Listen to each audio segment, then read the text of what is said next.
આપણે સૌ જાણીએ છીએ કે આખા વડોદરા શહેરમાં 5મી ઓગસ્ટ પછી ધોધમાર વરસાદ પડ્યો અને એ વરસાદને કારણે શહેરમાં પૂર આવ્યું. શહેરનો મેજોરિટી વિસ્તાર પૂરગ્રસ્ત રહ્યો અને એમાં પણ ઘણા ઘરોમાં તો પૂરેપૂરું પૂરનું પાણી ફરી વળ્યું.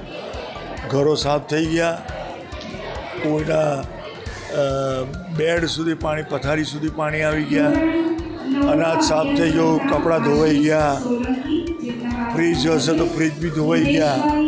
અને એમાં પણ ગરીબ વર્ગના છોકરાઓ છે અમારી સ્કૂલમાં, એ લોકોના ઘરોમાં બી પાણી ફરી વળ્યા.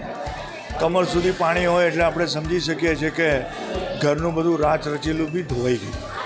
અને એને કારણે મેં વિચાર કર્યો કે અમારી સ્કૂલમાં બી ઘણી વિદ્યાર્થીઓ ગરીબ વસ્તીમાં રહે છે, કિશનવાડીમાં રહે છે, જાગૃતિ મહોલ્લો હોય, ભટ્ટ વિસ્તાર હોય, આ બધા વિસ્તારમાં પાણી જબરજસ્ત. જય અંબેનગર છે, ત્યાં કમર સુધી પાણી આવી ગયા. અને મેં ફોન કર્યો મારા મિત્ર અને અમારો સાથી મિત્ર શંકરભાઈ સોનીને કે શંકરભાઈ કેવું છે, એટલે એમને કીધું મારા ઘરમાં બી કમર સુધી પાણી છે. ત્યારે મને વિચાર આવ્યો કે મારે અમારી સ્કૂલના વિદ્યાર્થીઓને મદદ કરવી જોઈએ.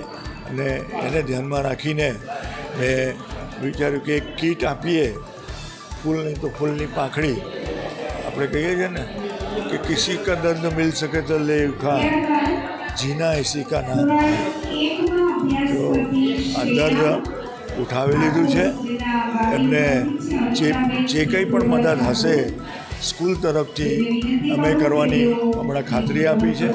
અને સ્કૂલ આ રીતે ગરીબ અમારા વિદ્યાર્થીઓ છે એમને મદદ કરવા તૈયાર થઈ છે, તત્પર છે અને કરતા રહીશું. हमसे जुड़े रहने के लिए हमारे YouTube चैनल को सब्सक्राइब करें और नई वीडियो की नोटिफिकेशन के लिए बेल आइकॉन को दबाएं.